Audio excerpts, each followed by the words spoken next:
You're watching CT23 with Eric Parker.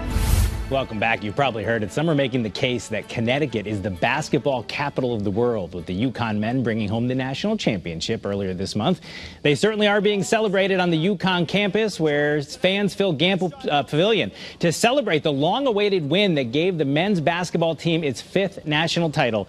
Channel 3's Kara Sundlund spoke with UConn's Director of News and Editorial Communication, Tom Breen, last week about why this win is such a big deal. Take a look.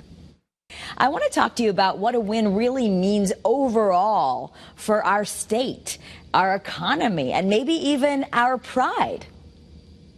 Yeah, I think, Connecticut's a small state, and it's easy to have kind of an inferiority complex here growing up between New York and Boston.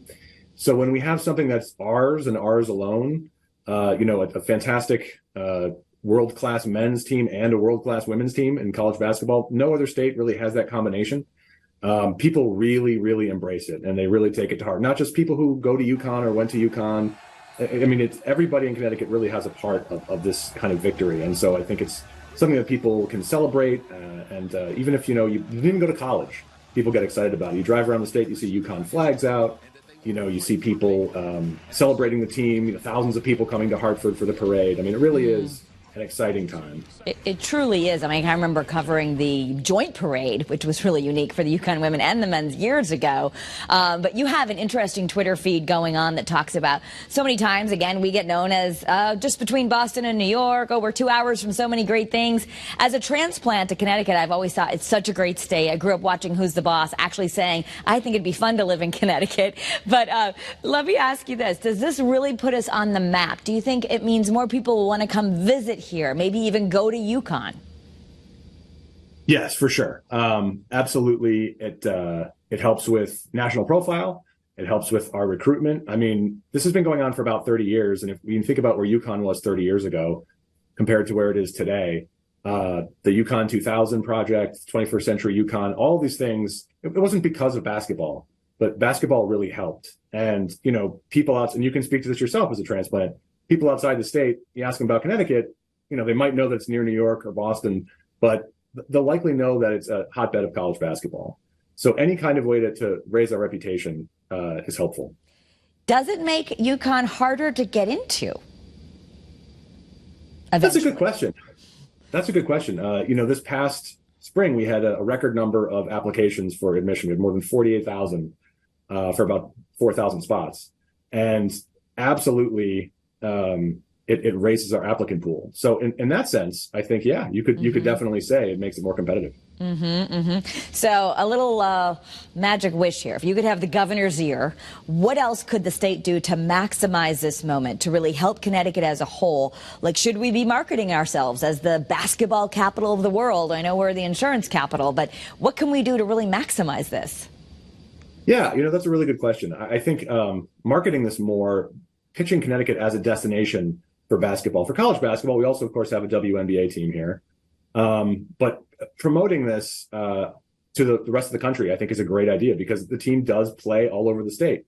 The team plays in Hartford, the team plays in Storrs, the women also play in Bridgeport. So trying to find some way to pull that all together and, maybe coming up with a slogan about maybe promoting the basketball capital of the world, maybe putting on license plates. I don't know. But some way to kind of show our state pride in this accomplishment, to kind of let the rest of the country know this is where you have to come to when you want great college basketball on the men's side and the women's side. Yeah, and I don't know if it's just me, but I feel like basketball is even that much bigger now, maybe with social media, with kids, than it even was maybe when we were growing up. Oh, for sure. Yeah, social media plays such a big role in this. And you kind of saw that with this past championship. All the alumni who are online, kind of cheering on and forming little communities, and people sharing highlights, sharing clips. It's much, much easier to kind of spread the word than it was. Certainly I remember the first title for the men was 1999, and it feels like the dark ages in comparison to today. And, things happen in the game, and instantaneously you can watch it around the world, even if you're not watching the game. It's fantastic. Yeah. And, we're talking about the men, and obviously, huge win, and we're all so proud of them. But does this bleed over, Blue, to the women as well? I mean, really, Connecticut has elevated women's basketball. Some people say they never even watched it or knew much about it till UConn came along.